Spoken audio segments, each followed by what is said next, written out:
Well, good morning to you. I got to know, is there anyone excited to be at church today? Awesome. Awesome. Could I get a little bit more house lights? I want to see the beautiful faces. It's a little dark out there. You guys are looking good. I want to make sure I can see you. Well, today we are concluding our series, Movies, Modern Day Parables. And before we jump into things, I want to give a few shout outs. And the first shout out is to those who serve in our military community. We try to do this often, and the reason is because we're an area that military move in, and we only get you for a few years. Sometimes it's only 2 years, sometimes it's only a year. We want you to know that you're important to us, you matter, and we're so glad that you're here, and we hope that you'll jump in and get plugged in. So will you help me thank our military that are here today? I want to give a second shout out to one of our small groups. One of our core values at Next Level Church is you can't do life alone, and we really do believe that. The reason that we do small groups is that's the care side of our church. And I hope that your world doesn't fall apart. I hope that you don't have to go through tragedies. But the truth of the matter is almost all of us at some point in this life are going to go through some type of heartbreak, some type of pain, something. And we need people to come alongside of us. And this past week, a member of our church, an owner of our church, passed away. And he was plugged into a small group. It's a group that we call the Been Theres. And this group met this family's needs, like over the top. They brought meals to them. They cared for them. They prayed for them. They threw a reception for them after the funeral. They were there for them. And so in their time of need, the group being there didn't replace the hurt of losing a loved one, but it did help them walk alongside them. It did help them know, hey, they're going to be okay. God sees them and God cares about them. And so I want to give a shout out to them because that's groups is a big thing that we are part of. Yeah. So today we are concluding our series, Movies, Modern Day Parables, and this is a series where we look at movie clips, we watch movie clips in church to help us make a point from the Bible. And if you've been here every week, you've heard me say there's a reason that we do this. It's not just to be entertaining, it's not just to give us something to do, it's just not just so that you won't be bored during the sermon. The reason we do this is because of something we learned in the New Testament.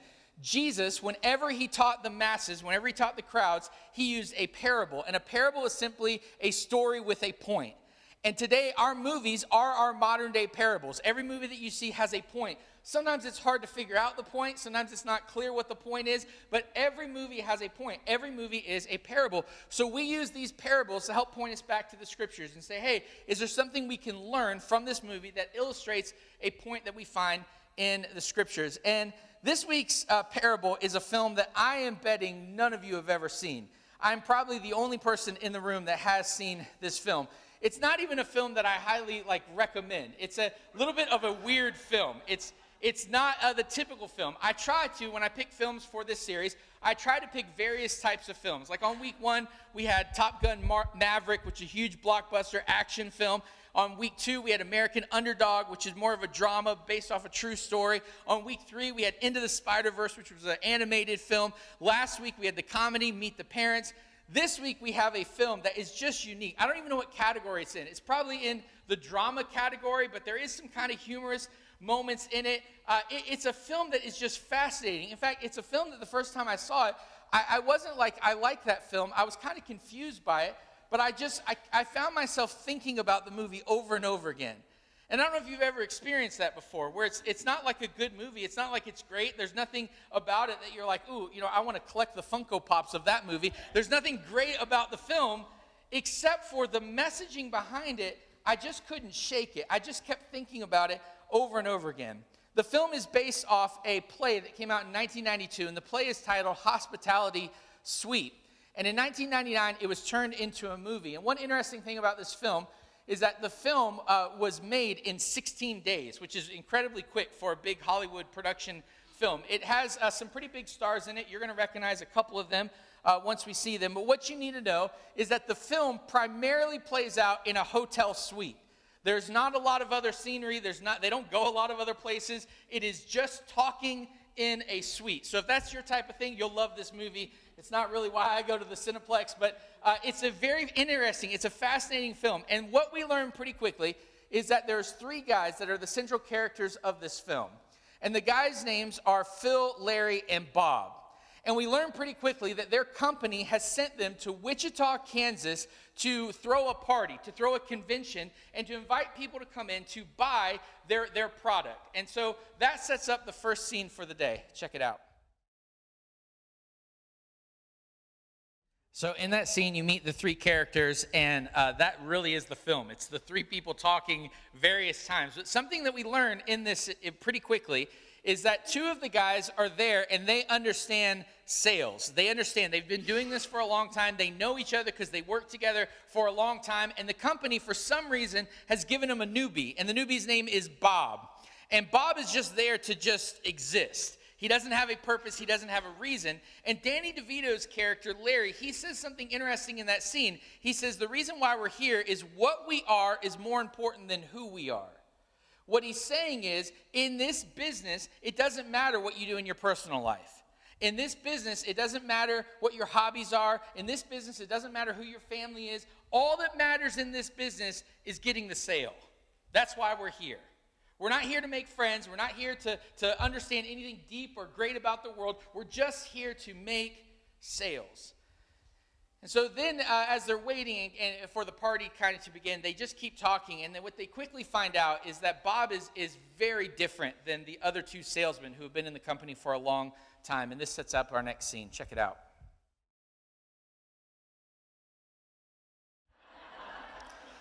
So this is where this film gets incredibly interesting to me, because it's not a Christian film by any means, but they have a Christian character. And I tried to do a lot of research to try to figure out what motivated the author of this film, who originally wrote the play, what motivated him to put a Christian in the film. And I couldn't find out any information. So I'm just left wondering, why would someone create a movie where one of the main characters is a Christian and his faith plays a big part in this film? What we find out is that the three characters, two of them really aren't about faith, the two guys who have been in this company for a long time, but Bob is really serious about his faith. And not just any faith, he is a Christian and he is a Baptist. And he can't help but be a Christian and a Baptist. He inserts his faith in every conversation. Well, Phil and Larry are expecting one really big client to show up. And they hope to get sales from a lot of people, but there's one guy that they've worked really hard for. And if this guy comes and if they can get the sale of this one guy, it's going to set their company up for the future. It's going to set them apart. It's going to set them up for success for the rest of their lives. And as they're waiting on this guy to come, the party starts going on and time starts going on. And they start to see this guy hasn't shown up. And that sets up our next scene. Check it out. So this is not a Christian film, but faith is a big part of it. And you can see the stress in this situation. Their whole purpose, their whole reason that they exist is to make a sale. And the guy that they're trying to sell to hasn't shown up to the party. Well, the party ends and the guy still doesn't show up. And so the three of them just start debriefing and talking about what's going on. And that sets up this next scene. Check it out.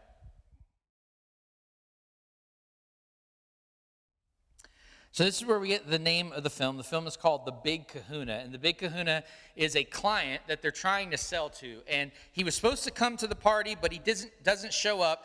And you have various reactions. You have Bob, who's the newbie. He doesn't seem to really care about this. He's just trying to figure it out. You have Phil, who's like, hey, it's gonna be all right. And then you have Larry, who's like really stressed out about this because this is the one thing. This is the reason that they exist. Well, they go on debriefing about the party and about who they talked to, and that sets up our next scene. Check this out.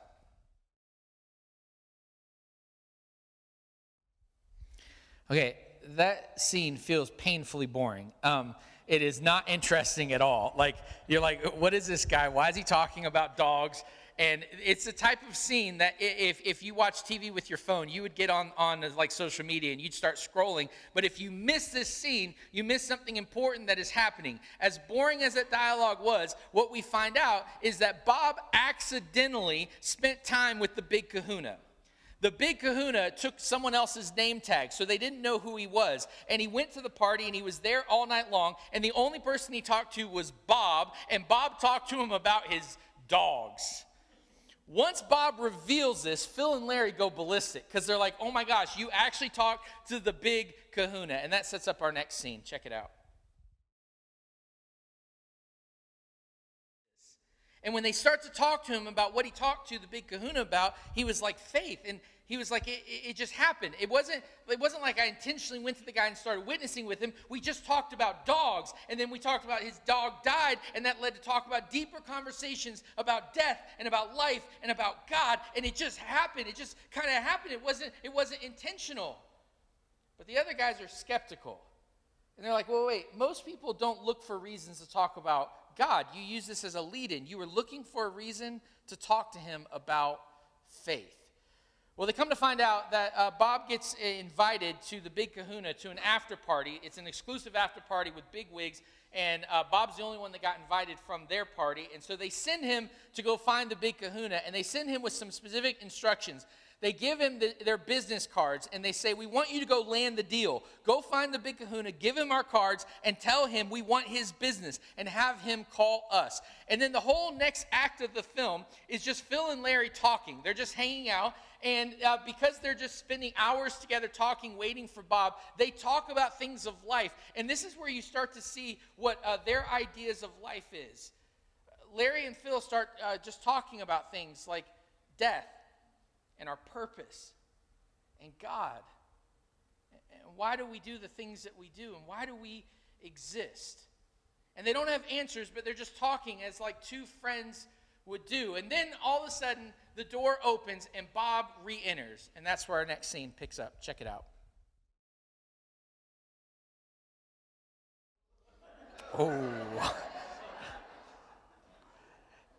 This is such a fascinating film to me, and the response to it is very fascinating. When I was doing research for the film and trying to get a better understanding of it, you'll see like chat forums or blog posts where people will leave comments. And it's incredibly interesting that when Christians see this film, overwhelmingly they agree with Bob and they like what Bob did. But when non-Christians see this film, Bob's almost the villain in it. They don't understand how Bob could share his faith because they were there to do something else. They were there to get an account to the Big Kahuna. And depending on what you believe, you may take a side. You may think that Bob was right in sharing his faith, or you may say, oh, that wasn't the appropriate place to do it. Well, this leads to our final scene of the day, and he has one last conversation with Danny DeVito's character. Check it out.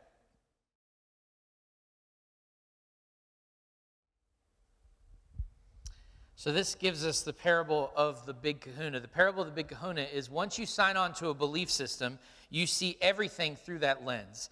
What we see in the film is Larry's lens that he sees is that life is just about business. It's just about making money. Nothing else matters. You live, you die, you don't ask questions about it. You just exist. You exist to make money. Phil's belief system is a little bit more confusing. He doesn't know why he exists. He's like, the world will just keep spinning even after we die. And what you see in the film is that Phil is questioning things, but he's depressed because he has no purpose and he has no answers.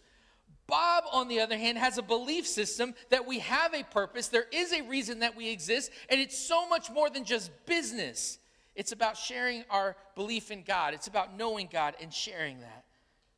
This leads to an interesting debate that a lot of people have had about the film, and the point is Bob sincere? When Bob is sharing his faith, is he just a marketing rep for Jesus? Does he really care about the people that he's talking to, or is he just talking to them and looking for a leadway to get them to talk about faith? And that leads to two extremes that we find in the Christian faith. When it comes to Christians, there are two extremes when sharing our faith. The first extreme is that we always talk about faith and you turn the relationship into a project. And so you have people, and this is what they accuse Bob of. They say that, Bob, you don't care about people. You're not sincere. You're just trying to find a lead-in. And the other side, though, the verse, is that you never talk about faith. And then you miss sharing about the most important thing in life. And those are the two extremes. And you may find yourself in one of these extremes. You may find yourself of saying, yeah, it's my job to tell everyone about Jesus. I'll find a way to do it. Or you may find yourself, I don't ever talk about faith. Faith is a private matter. Well, here's something that's important if you're a person of faith, if you're a Christian. Real friendships always drill down on real issues. And few things are more significant than the meaning of life. If you really do care about someone, your faith will come up at some point. If you really do care. The question is, are you going to do it in an authentic way? Are you going to do it in a way that encourages them and challenges them, and in a way that makes them feel like, I really care about you? Or are you going to be a salesperson for Jesus? And this idea illustrates perfectly something that Peter said in the New Testament. Peter was one of Jesus' 12 disciples, and he was one of Jesus' best friends. And he says this to the early church, 1 Peter 3:13 through 14. Who is going to harm you if you are eager to do good? But even if you should suffer for what is right, you are blessed. Do not fear their threats. Do not be frightened. So Peter says, listen, who's going to harm you if you are going to do good? If you are a person of faith, your goal is to do good with no strings attached. The reason that a lot of Christians get a bad rap is they only do good with strings attached. I was nice to you, now let me tell you about Jesus. I gave you a tip, now let me tell you about Jesus. When I was growing up in the youth group, we had a speaker who came in, and he taught us this method, and the method was called shoot the bull. And the idea is that before you tell someone about Jesus, you need to find common ground with them. You need to shoot the bull. You need to find something that you have in common and then use that as a lead way to tell them about Jesus. So it went like this. You meet someone that you've never met before. You're like, hey, I'm Rob. Oh, nice shoes. Are those Air Jordans? Did you know that Jordan could walk on air? Let me tell you about my Savior Jesus. He could walk on water. And you use it as a lead-in. And they think you're talking about shoes, but you bring up Jesus, and it feels very inauthentic. It feels very fake. It feels incredibly forced. And Peter says, don't do that. Just do good. Now, why do we do good? Because God's been good to us. Why are we kind to people? Because God's been kind to us. Why do we forgive others? Because God has forgiven us. We are to do good. And in our good, when we love people, at some point we should tell them about our faith. Not as a lead-in, not because they're a project, but because we care about them. But as we're living our lives and we're doing good, someone may criticize us. Someone, like in the film, both Phil and Larry did not understand Bob, and they criticized him greatly. And someone may say, what you're doing is wrong. And to that, Peter says, have no fear. Don't be afraid. If people persecute you, if people make fun of you, if people poke fun of you, if they don't want to listen to you, don't be afraid of that. And this is interesting because the Jesus Project recently surveyed 1,600 Christians and asked them what stops them from sharing their faith. What prevents you from sharing your faith? The number one answer at 22% was fear. The number one reason that Christians don't share their faith is fear. I'm just afraid. I'm afraid of what someone will say. I'm afraid I don't have all the answers. I'm just afraid. Look at what Peter says in the next verse, 1 Peter 3:15. He says, but in your hearts revere Christ as Lord. Always be prepared to give an answer to everyone who asks you to give the reason for the hope that you have. But do this with gentleness and respect. So you may be afraid. You may be scared.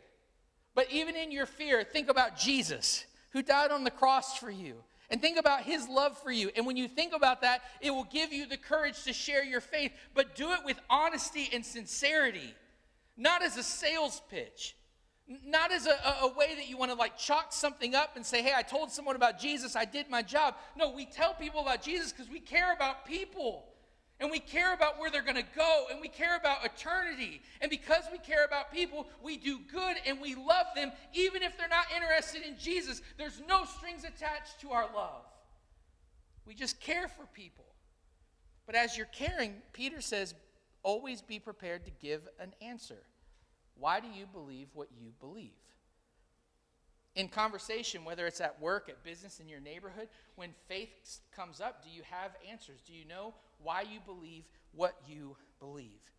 And this is incredibly important for us as Christians because you may not have all the answers and you may not be able to answer everyone's criticism. But you know what you can always do is share your story. You can always just share your story. You can share what God's done in your life. It's really hard for people to debate what God's done in your life. It's really hard for people to dismiss the fact that God's done something in your life. So if you're sitting here and you're like, I don't know how to bring up faith, I don't know how to bring up God, just talk about your life. And if God's important, it will come up. And when you're telling people about God, it's not a sales job because you want something from them. You're just telling them what's important to you.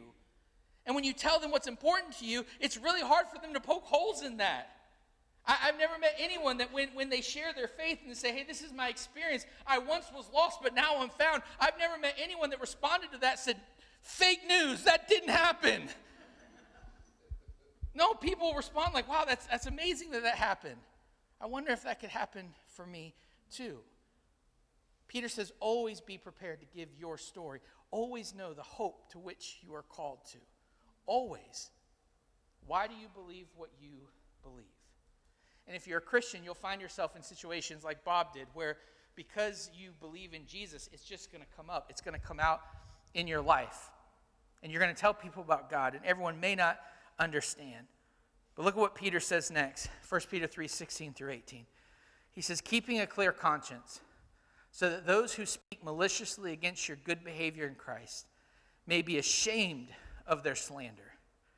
For it is better, if it is God's will, to suffer for doing good than for doing evil. For Christ also suffered once for sins, the righteous for the unrighteous, to bring you to God. He was put to death in the body, but made alive in the spirit. What does Peter say to us today? He says, keep a clear conscience. Know your motives. Know why you did what you did. If you live a good life and you tell people about Jesus and someone says, oh, you're just peddling Jesus, you're just selling Jesus, know your intent. One thing that I'm just impressed with the film, because it's not a Christian film, is that Bob doesn't back down. Bob says, I hear what you're saying. I hear that you're telling me that I'm peddling Jesus, but I disagree. I just can't help talking about my faith because it's important. So know your motives. Know why you do what you do. Know your purpose in life. Your purpose is more than just to exist. It's more than just to make money. Your purpose is to know the God of the universe. And when you know the God of the universe, you can't help but tell the people you love about him. Because he's real. And he saved you. And he's changed your life. And if you love them, it's a message that they need to hear. So may we be a people that learns how to share our faith. Not in a sales job that feels inauthentic and dishonest, but in a way that comes up just like any other conversation. May we love God so well because he first loved us. And may we never be ashamed to tell other people about what God's doing in our lives. If you're here today and you've never met Jesus, if you've never experienced his love, I want to give you an opportunity to do that.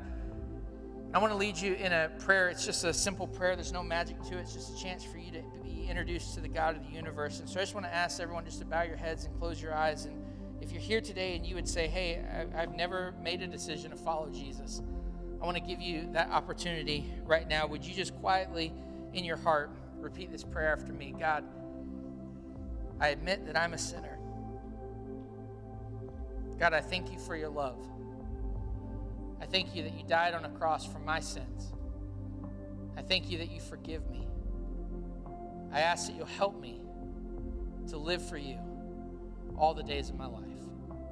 In Jesus' holy name, amen.